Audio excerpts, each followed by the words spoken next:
Captain Jinwoo Park stood on the bridge of the UES Harmony and watched the alien ship grow larger on his screen. The ship looked like it was made of glass and light. It was beautiful in a way that made his chest feel tight. This was the first time humans had ever met aliens who wanted to talk to them.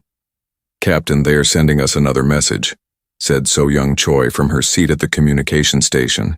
Her fingers moved quickly over the controls. "They want to know more about our culture. They sound very interested in our art and music." Jinwoo nodded and looked at his science officer. "What do you think, Hee-jin?" Chief Science Officer Hee-jin Lee looked up from her readings. "Their technology is amazing, Captain. They use pure energy in ways we never thought possible, but they seem peaceful. All their scans of our ship have been gentle. They could have destroyed us already if they wanted to." The aliens called themselves Velthans. They were tall beings that looked like they were made of living crystal. When they moved, light danced through their bodies in beautiful patterns.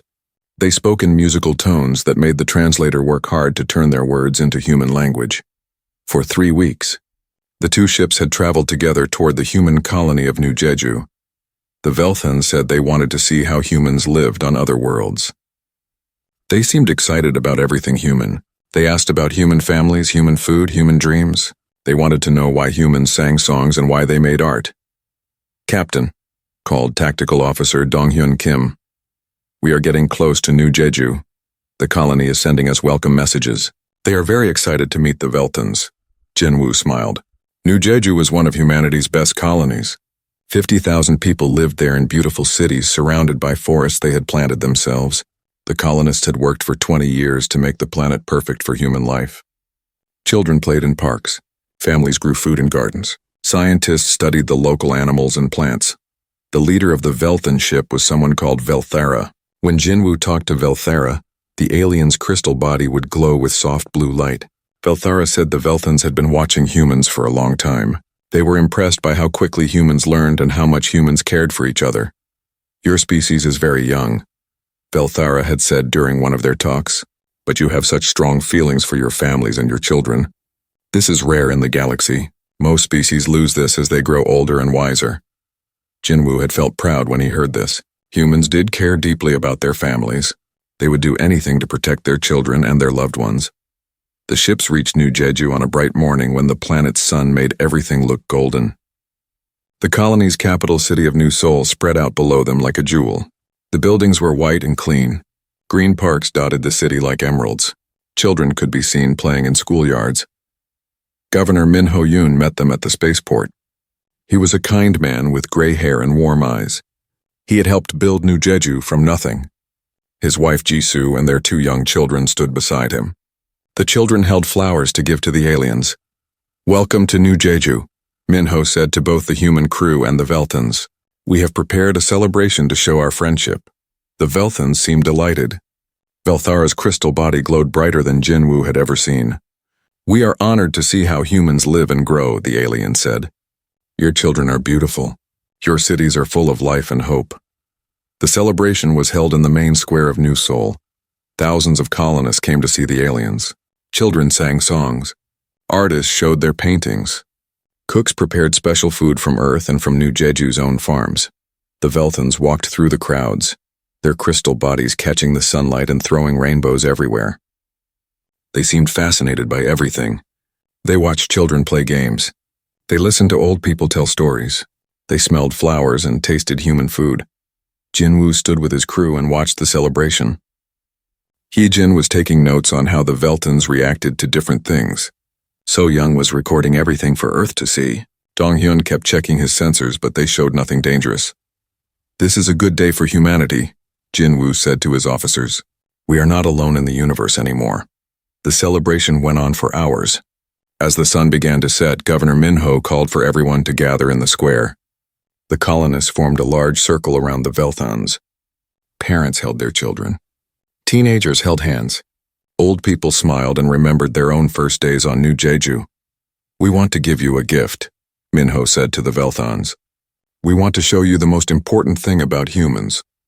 The colonists began to sing. It was an old Earth song about home and family and love. 50,000 voices joined together in perfect harmony. The sound rose up into the evening sky like a prayer. The Velthans stood perfectly still as the song washed over them. Their crystal bodies began to glow in new colors. Velthara stepped forward as the song ended. "That was beautiful," the alien leader said. "We understand now why humans are special. You sing together. You are one people, even when you are far from your birth world." Then everything changed. The Velthans moved faster than any human eye could follow. Weapons appeared from hidden places in their crystal bodies. Energy beams shot out in all directions. The weapons were not like anything humans had ever seen. They turned everything they touched into dust and light. The children who had been singing were gone in an instant. The parents who had held them vanished like smoke. Governor Minho and his family became shadows on the ground. The beautiful white buildings of New Seoul melted like ice in fire. Jinwoo watched from his ship in the sky above. His screen showed him everything. The thermal readings, the energy signatures, the death of 50,000 innocent people in less than 3 minutes. "Captain," Dong Hyun shouted. "Should we fire? Should we help them?" But there was nothing left to help. Where New Seoul had been, there was only burning ground and twisted metal. Where the forests had been, there was only ash. Where 50,000 humans had lived and loved and sung together, there was only silence. Velthara's voice came over the communication system one last time. The alien's tone had not changed. It was still musical and calm. "Your species is deemed incompatible with galactic civilization," Velthara said. "Prepare for extinction." The Velthan ship disappeared into hyperspace, leaving the humans alone with their horror. Jinwoo stood on his bridge and stared at the screen. His hands shook. His heart pounded. In his mind, he could still hear the colonists singing together just moments before they died. "Captain?" Hyejin whispered. "What do we do now?" Jinwoo looked at his crew. He saw his own rage and grief reflected in their faces. Something had changed inside all of them. Something had broken and been replaced with something harder and colder. "Now," Jinwoo said quietly, "we go home. We tell Earth what happened here, and then we make sure this never happens to another human child." As the Harmony turned toward Earth, Jinwoo made a promise to the memory of New Jeju. The Velthans had taught humanity a lesson about the galaxy. Now humanity would teach the Velthans a lesson about what happened when someone hurt human children. The war had begun. The news of New Jeju reached Earth like a fire spreading through dry grass. In every city on every world where humans lived, people stopped what they were doing and watched the recordings that Captain Jinwoo had brought back. They saw the children singing. They saw the families holding hands. They saw the moment when everything turned to ash. President Kyung-Soo Nam stood in the emergency council chamber and watched the video for the 100th time. His face was stone, but his hands were fists. Around him sat the leaders of humanity's greatest nations and colonies. None of them spoke as the recording played again. 50,000 people, said Defense Minister Hae Rim-song. Her voice was quiet, but it carried across the silent room. "Children, parents, grandparents, all dead in 3 minutes. They killed them while they were singing," said Colony. Director Jamin Park. While they were showing friendship and love, President Nam turned off the screen and looked at the faces around the table. He had been a diplomat for 30 years. He had always believed that problems could be solved with words and patience, but words could not bring back the dead children of New Jeju. "The aliens gave us a message," Nam said. "They think we are incompatible with galactic civilization. They told us to prepare for extinction." He paused and let those words sink in. "I have a different message for them. We accept their declaration of war." The room erupted in voices. Some leaders wanted to know if humanity could win such a war. Others wanted to know how many ships the aliens had. A few suggested trying to negotiate or find other aliens who might help. Admiral Tai Hwan Jung stood up and the room fell silent.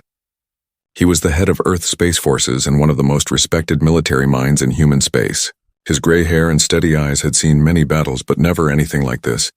"There will be no negotiation," Jung said. "You do not negotiate with someone who murders your children.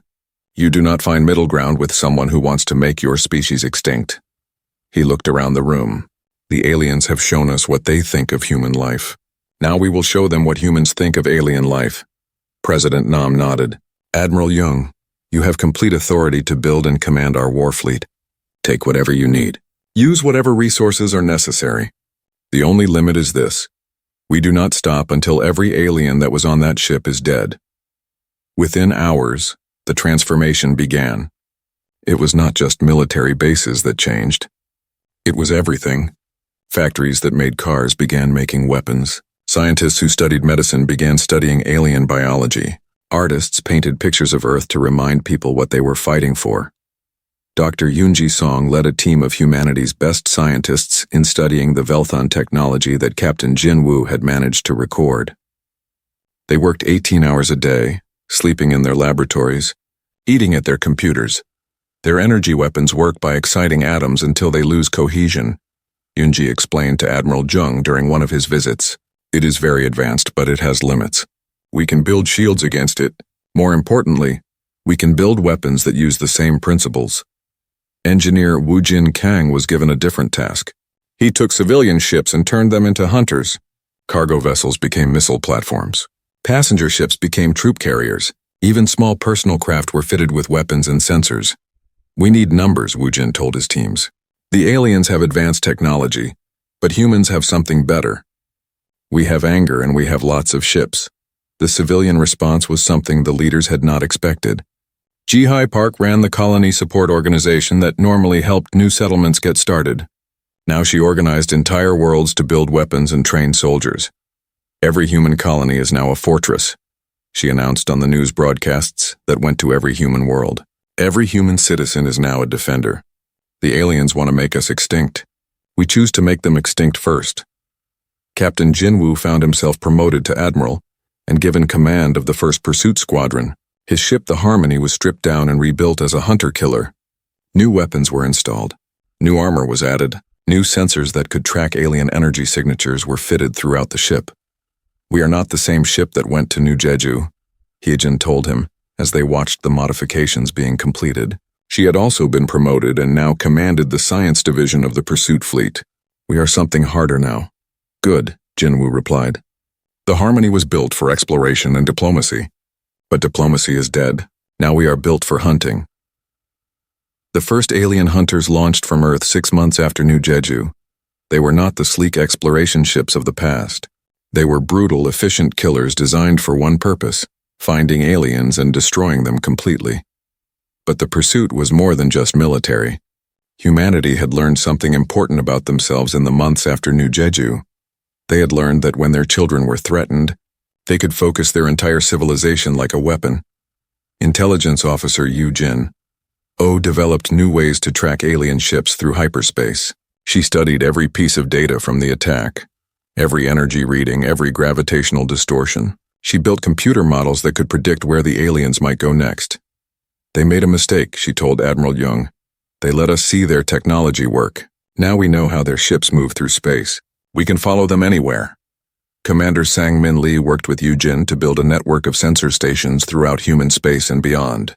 Small hidden devices that would detect alien ships and send warnings back to Earth. Within a year, no alien ship would be able to move anywhere near human territory without being seen. They think they can hit us and disappear, Sang-Min said as he supervised the installation of another sensor network. They do not understand humans yet. We never forget. We never forgive. And we never stop hunting. The Psychological Warfare Division was something entirely new for humanity. Led by Dr. Min Jun-yu, they studied every recording of alien communication. They learned how aliens thought, how they communicated, how they made decisions. Fear is universal, Min Jun explained to his team. Every thinking species understands fear. We are going to teach these aliens to be afraid of humans. We are going to make them wake up in terror every day, knowing that human ships are coming for them. As the months passed, humanity changed. People still had families and jobs and normal lives, but underneath it all was a cold determination.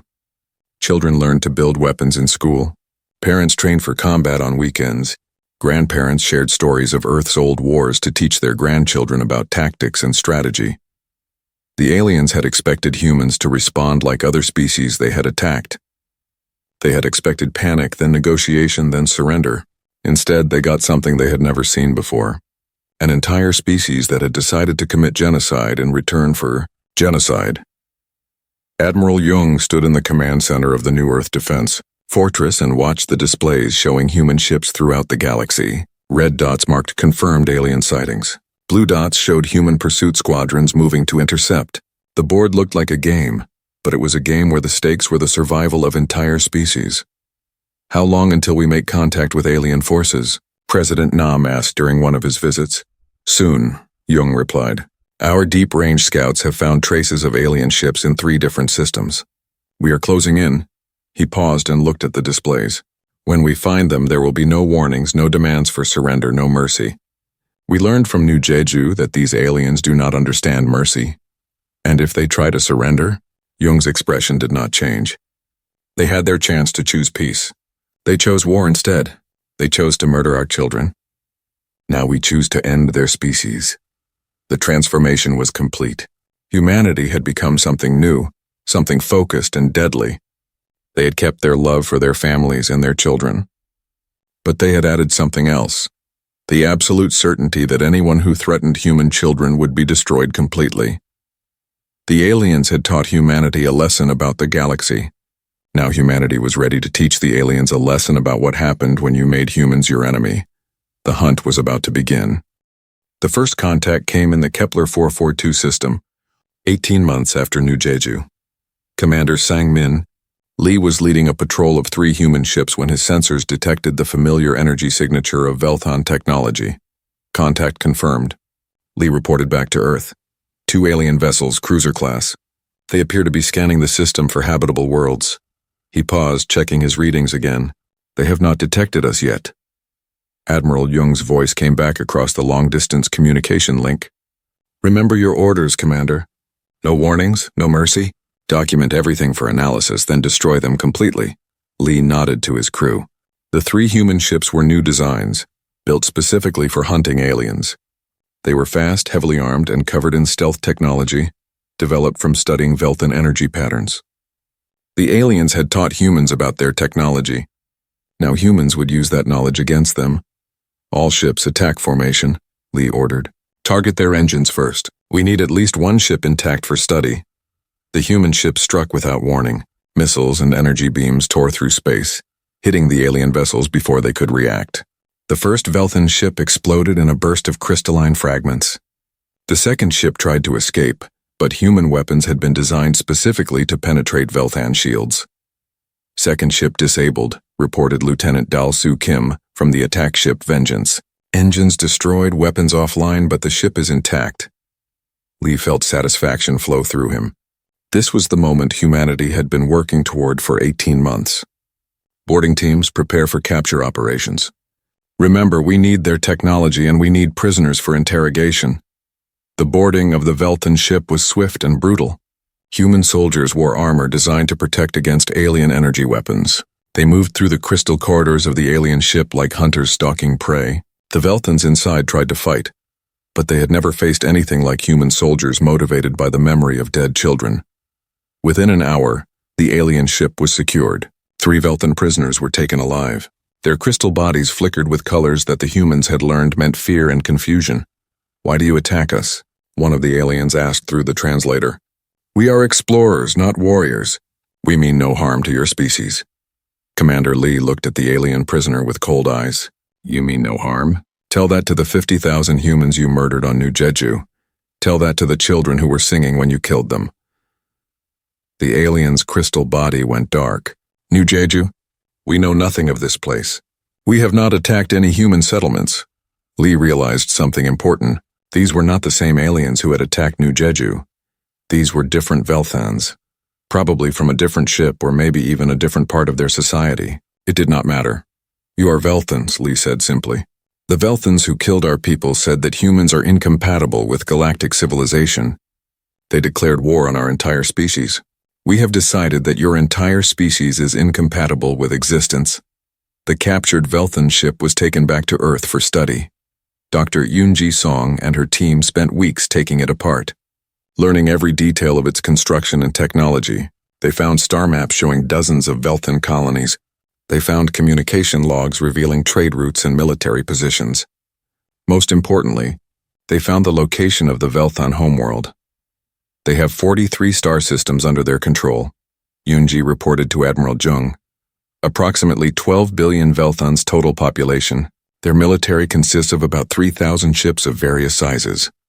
Jung studied the star charts with satisfaction. 12 billion aliens. 3,000 ships, all marked for destruction. He looked at his staff officers. How long to reach their closest colony? 6 weeks with our fastest ships, replied Captain Jae-sung Kim, who had been promoted to lead the 2nd Pursuit Squadron. But Admiral, they will detect our approach and warn their other colonies. Good, Jung said. I want them to know we are coming. I want them to be afraid. Fear will make them make mistakes. The human pursuit fleet that launched toward Veltan space was unlike anything that had ever been seen in the galaxy. 200 ships of various sizes, all designed for one purpose, the complete destruction of an alien species. They carried weapons designed specifically to kill Velthans. They carried soldiers trained specifically to fight Velthans. They carried scientists whose only job was to study Velthan technology, so it could be used against them. Admiral Jinwoo Park commanded the fleet from his flagship, the former Harmony now renamed the new Jeju Memorial. The bridge crew that had watched the destruction of the colony now prepared to take their revenge. All ships report ready for hyperspace jump, reported So Young Choi, now promoted to communications director for the fleet. Destination Velcara system. Estimated Velthan population 400 million. Jump, Jinwoo ordered. The attack on Velcara was a demonstration of everything humans had learned about fighting Velthans. The human ships appeared in the system spread out in a formation that gave them overlapping fields of fire. The Velthan defense fleet tried to respond, but human weapons cut through their shields like they were made of paper. Intelligence officer Yu Jin-oh had spent months developing psychological warfare tactics specifically for Velthans. As the human ships destroyed the alien defense fleet, they broadcast recordings from New Jeju. Not recordings of the destruction, but recordings of the children singing just before they died. This is what you destroyed, the human broadcast said in perfect Veltan language. These were the voices you silenced. Now you understand why we have come for you. The battle for Velcara lasted 6 hours. When it was over, the Velthan defense fleet was destroyed and their orbital stations were captured intact. But the humans were not interested in conquest. They were interested in elimination. Fleet Captain Jae-sung Kim led the bombardment of the planet's surface. The weapons used were precise and efficient. They targeted every Velthan city, every Velthan town, every place where Velthans lived or worked. The bombardment continued for 3 days until the planet's surface was a uniform field of crystalline dust. Velcara system secured, Kim reported to Earth. All Velthan military assets destroyed. All Velthan population centers eliminated. Moving to next target. The news of Velcara's destruction spread through Velthan space faster than the human fleet could travel. Panic began to spread through the alien civilization, as they realized that humans were not interested in limited warfare or negotiated settlements. Humans were systematically destroying every Velthan they could find. The Velthan government tried to open communication with Earth. They sent messages offering to discuss peace terms. They offered to pay compensation for New Jeju. They offered to restrict their ships to their own territory and never approach human space again. The human response was delivered by Sun Ho Lee, who had been appointed as humanity's new director of Xenocide operations. His message was broadcast to every Velthan communication network in the galaxy. Your species made a choice when you murdered the children of New Jeju, Sun Ho said. His voice was calm and matter-of-fact. You chose to make humans your enemy. You chose to declare war on our entire species. We have simply decided to finish the war you started. There will be no negotiation. There will be no peace. There will be no mercy. There will only be the complete elimination of your species from the galaxy. As the human fleet moved from system to system, they developed new tactics and technologies. Science team leader Haewon Park created viruses specifically designed to attack Velthan crystal biology. Engineer Woojin Kang built orbital weapons that could destroy entire planets in hours instead of days. But the most terrifying development was how efficiently humans learned to predict Velthan behavior. Strategist Hyun-jun Park studied captured Velthan battle plans and cultural documents. He began to understand how Velthans thought, how they made decisions, how they reacted to stress. They are a logical species, Hyun-jun explained to the fleet commanders. They make decisions based on mathematical analysis of probable outcomes. But they do not understand humans. They keep assuming we will behave logically. They keep assuming we will eventually agree to stop fighting if they offer us enough. What do they not understand about us? Admiral Jung asked. They do not understand that we are not fighting for territory or resources or political advantage. Hyunjun replied. We are fighting because they hurt our children, and humans never forgive anyone who hurts their children. The prediction algorithms that Hyunjun developed became terrifyingly accurate. Human ships began arriving at Velthon colonies before the Velthons themselves knew they were going there. Human forces intercepted Velthon supply convoys in empty space, guided by mathematical models of alien behavior. Fleet Captain Jinwoo watched his tactical displays with grim satisfaction as another Velthon system fell to human attack. The aliens had taught humanity that the galaxy was a dangerous place where species could be eliminated without warning. Now humanity was teaching the galaxy what happened when you threatened human children. Admiral, Heejin said from her science station, we are receiving reports from other human fleets. The 5th Pursuit Squadron has eliminated the Velthorn system. The war had been going on for 3 years when General Bo Young-seo received the order that would define the final phase of humanity's revenge. She stood in the command center of the assault ship Righteous Fury and looked at the tactical display showing the Velthon colony world of Velshan Prime. General, said her aide, Colonel Yeon Sik Park. The orbital bombardment is complete. All Velthon military installations have been destroyed. The planet is ready for ground assault. Bo Young nodded and activated her communication link to the transport ships carrying 20,000 human soldiers. These were not ordinary troops. They were specialists trained specifically for fighting Velthons on their home ground. They wore armor designed to protect against crystal-based weapons. They carried tools designed to break down Velthon structures molecule by molecule. All units commence planetary assault, Bo Young ordered. Remember your mission. We are not here to conquer. We are here to study, document, and eliminate. The ground assault on Velshan Prime was unlike any military operation in human history. The soldiers did not just attack Velthon positions. They systematically studied every aspect of Velthon society they encountered. They captured Velthon libraries and downloaded their databases. They took samples of Velthon food, technology, and biological materials. They documented everything before destroying it. Dr. Chan Woo-yoon led the Biological Warfare Division that had been developed specifically for fighting Velthons. Working from captured samples and 3 years of research, his team had created viruses that attacked the quantum bonds holding Velthon crystal bodies together. The virus spreads through their communication networks. Chan Woo explained to General Seo as they watched the assault teams advance through a Velthon city. When they try to share information through their crystal resonance fields, they also share the virus. It causes their bodies to lose cohesion over a period of hours. The virus was deployed throughout Velshan Prime's population centers. Within 2 days, 400 million Velthons had died as their crystal bodies simply dissolved. It was efficient, thorough, and terrifying in its precision. Engineer Mi Young-jung had developed something even more devastating. Her orbital bombardment systems did not just destroy Velthon cities. They arranged the destruction in precise geometric patterns that could be seen from space. Each destroyed city became a message that could be read by any Velthon who saw it. The patterns spell out words in ancient Velthon script. Mi Young explained to her engineering teams as they prepared the next bombardment. The message is simple. You killed our children. Now we kill everything you ever built. The psychological impact on the remaining Velthon colonies was devastating. They could see that humans did not just want to win the war. Humans wanted to erase every trace of Velthon civilization from existence. The geometric patterns of destruction became symbols of human vengeance that could be seen across the galaxy. Strategist Hyunjun Park had spent 3 years mapping every aspect of Velthon society.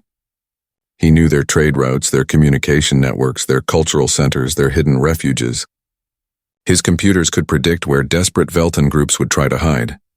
They have begun fragmenting their society, Hyunjun reported to Admiral Jung during one of the weekly strategy meetings. Different Velthon groups are making different decisions about how to respond to our attacks. Some want to surrender, some want to fight, some want to hide. Does it matter? Jung asked. No, Hyunjun replied. We hunt all of them equally. The ones who surrender die quickly. The ones who fight die slowly.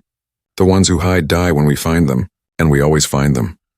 The mathematical models that Hyunjun had developed were now so accurate that human forces could predict Velthon movements weeks in advance. Refugee fleets trying to escape to unexplored space were intercepted by human ships that had been waiting for them.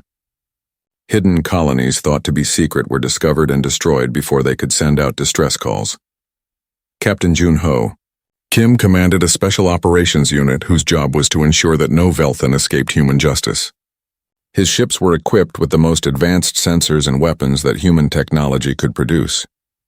They hunted down individual Velthan vessels that tried to flee into deep space. "We found another one," Kim reported after his latest mission. "A single Velthan scout ship trying to reach the Galactic Rim.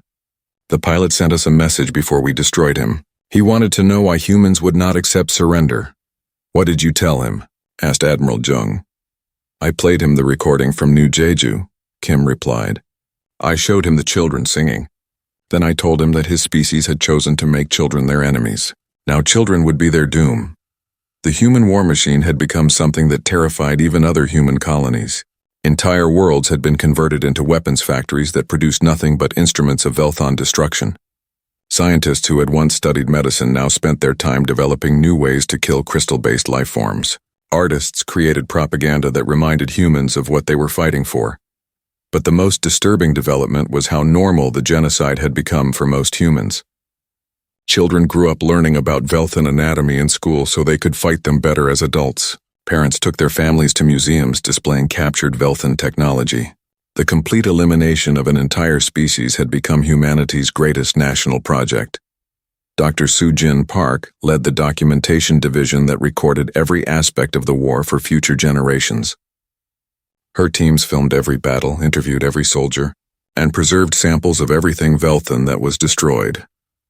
"Future humans need to understand what happened here," Soo-Jin explained to her staff as they prepared another set of recordings. "They need to know why we chose to eliminate an entire species. They need to remember what happens when someone attacks human children." The Velthan homeworld of Velthar Prime was now the only major Velthan stronghold remaining.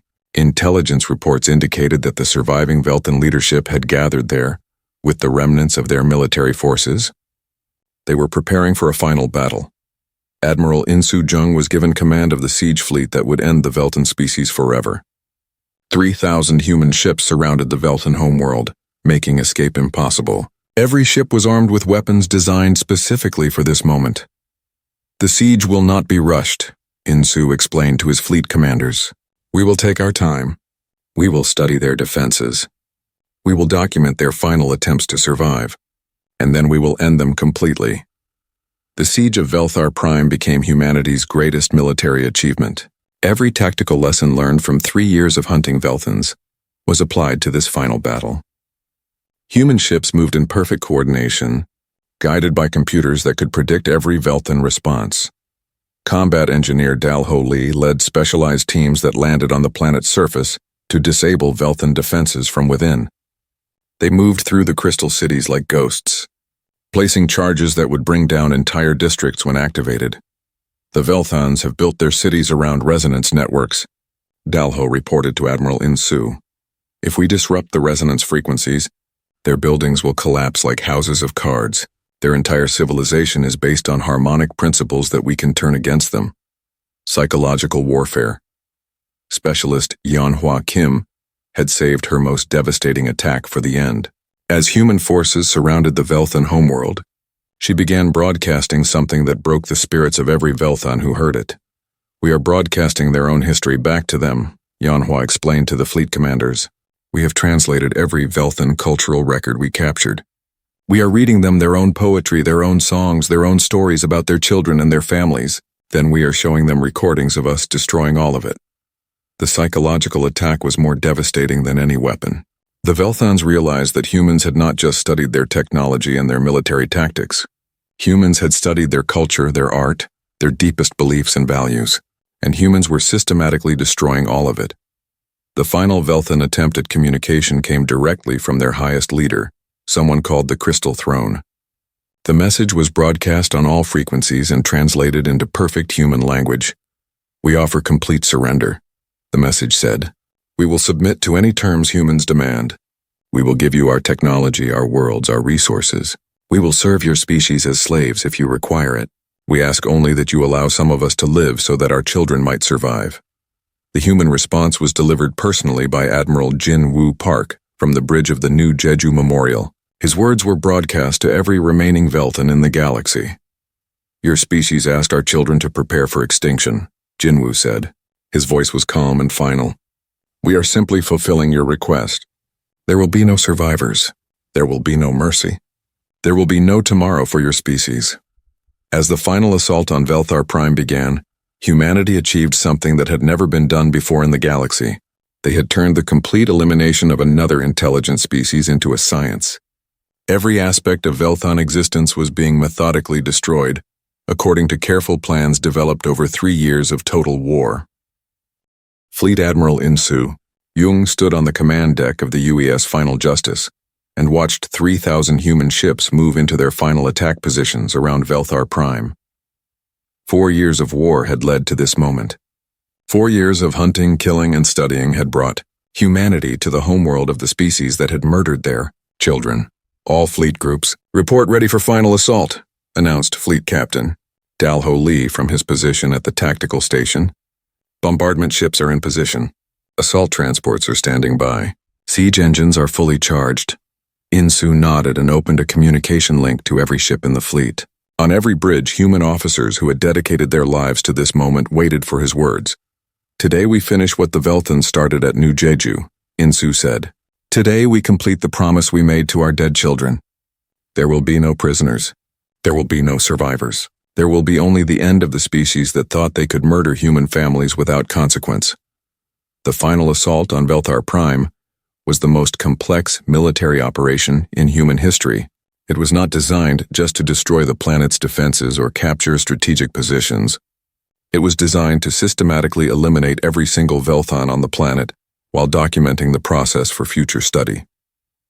Dr. Yeonhwa Kim led the Psychological Warfare Division in their final attack on Velthan morale. As human ships began their bombardment, she broadcast recordings that the humans had been saving for this moment. Not recordings of human victories, but recordings of Velthan families from the colonies that humans had already destroyed. These are your own people, Yeonhwa's broadcast said, in perfect Velthan language. These are recordings from Velkara, from Velshan, from the 17 other worlds we have sterilized. Listen to them call for help. Listen to them beg for mercy. Listen to them die alone, just like our children died alone on New Jeju. The effect on the Velthan defenders was devastating. They could hear their own families, their own children, dying in the recordings. They realized that the humans had been systematically destroying not just Velthan military forces, but every Velthan who had ever lived. Combat engineer Dalho Lee led the surface assault teams that landed in the crystal cities of Velthar Prime. His soldiers moved through the Velthan capital with methodical precision, placing charges at resonance points that would bring down entire districts when activated. The Velthans built their civilization around harmonic frequencies.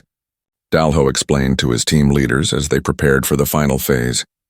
Every building, every street, every monument is part of a massive resonance network. When we disrupt it, their entire civilization will literally fall apart. The disruption charges were activated simultaneously across the planet. The crystal spires that had stood for thousands of years began to crack and crumble. The harmonic networks that connected every Velthan community collapsed in cascading failures. Within hours, the architectural achievements of an entire species were reduced to piles of glittering debris. Admiral Jinwoo Park watched the destruction from the bridge of the New Jeju Memorial. Beside him, his original crew from the exploration mission 4 years ago observed the end of the species that had changed their lives forever. Captain, said Hyejin Lee, now promoted to Science Admiral. We are receiving the final communication from the Velthan leadership. They are requesting permission to speak with our commanders. Put them through, Jinwoo replied. The voice that came over the communication system was broken and full of static. It belonged to the being known as the Crystal Throne, the highest leader of the Velthan species. Please, the alien voice said, we know we cannot escape. We know you will destroy us all, but we ask you to preserve our history, our art, our knowledge. Let something of our people survive, even if we cannot. Jinwoo looked at the tactical display showing the systematic destruction of Velthar Prime. Human forces were moving through every Velthan archive, every library, every cultural center. They were documenting everything before destroying it. Your people preserved detailed records of the New Jeju massacre, Jin Woo replied to the crystal throne. You recorded the children singing. You recorded their families holding hands. You kept those recordings as trophies. He paused, letting his words sink in. We will preserve your history the same way, as a record of what happens to species that murder human children. The final ground assault was led by General Bo Young Seo, who had spent 4 years perfecting the art of eliminating Velthan populations. Her soldiers moved through the last Velthan strongholds with weapons designed specifically for crystal-based life forms. No biological samples are to be preserved, Bo Young ordered her troops. No Velthan DNA. No cultural artifacts, no technology that could be used to recreate their species. Everything must be destroyed completely. Dr. Chan Woo-yoon released his final biological weapon as the assault team secured the last Velthan population centers. The virus he had developed specifically for this moment would ensure that no Velthan could survive by hiding or pretending to be dead. The virus spreads through their quantum resonance fields, Chan Woo explained to the assault commanders. Any Velthan who tries to communicate with others will spread the infection. Any Velthan who tries to hide alone will die from cellular breakdown. There is no escape. Engineer Mi Young-jung activated the orbital bombardment systems that would mark the end of Velthan civilization. The weapons she had developed created precise geometric patterns on the planet's surface, visible from space. The patterns spelled out messages in every human language. Remember New Jeju. Remember our children. Remember what happens when you threaten human families. As the final Velthan strongholds fell, strategist Hyunjun Park completed his 4-year project of mapping and destroying every aspect of Velthan society. His computers had tracked down every Velthan ship, every hidden colony, every refugee group that had tried to escape human justice. Final report, Hyunjun announced to Admiral Insu. All known Velthan military assets destroyed. All Velthan colonies eliminated. All Velthan refugee groups intercepted and eliminated. Estimated surviving Velthan population, 0. The end came not with a great battle, but with a simple announcement from Commander Sujin Park, who had been documenting every moment of the war for humanity's historical records. The last Velthan has been confirmed eliminated, Sujin reported to Earth. The species that destroyed New Jeju no longer exists. The war is over. The silence that followed was profound. For 4 years, humanity had focused its entire civilization on a single goal: the complete elimination of the Velthan species. Now that goal had been achieved. Admiral In Soo-jung stood before the assembled fleet commanders and delivered the final report of the war. The Velthan species has been eliminated from the galaxy. Their homeworld has been sterilized. Their colonies have been destroyed. Their refugees have been hunted down and eliminated. Their genetic material has been destroyed. Their technology has been studied and destroyed. Their history has been documented and destroyed. He paused and looked at the faces around him. These were humans who had spent 4 years learning how to commit genocide efficiently. They had become something new, something harder and more focused than the species that had first encountered the Velthans. The children of New Jeju have been avenged, Insu continued. The galaxy has learned what happens when someone threatens human families. We can go home now. But returning to normal life was not simple for the humans who had fought in the war. Captain Junho Kim found himself struggling to relate to civilians who had not spent years hunting aliens through deep space. General Bo Young Seo discovered that peaceful activities felt meaningless after years of perfecting the art of species elimination. Dr. Yoon Ji-song, who had led the scientific effort to understand and counter Velthan technology, made a disturbing discovery as she reviewed the war records. We have become very good at destroying entire species, she reported to the post-war analysis committee. We developed technologies and tactics that no other species in the galaxy possesses. We learned how to eliminate not just military forces but entire civilizations. The implications were troubling. Humanity had set out to avenge their children. But in the process they had become something that other species would fear. The galaxy now contained a species that had proven they could and would eliminate any threat to their families, completely and efficiently. President Kyung-Soo Nam addressed the nation as the fleet returned to Earth. We did what we had to do, he said. The Velthans chose to make our children their enemies. We chose to make their entire species our enemy. The war is over, but the lesson remains. Those who threaten human families will face the full power of human vengeance. The memorial built on the site of New Jeju's capital became a place of pilgrimage for humans throughout the galaxy. But it was not just a memorial to the dead. It was a reminder of what humans were capable of when their families were threatened.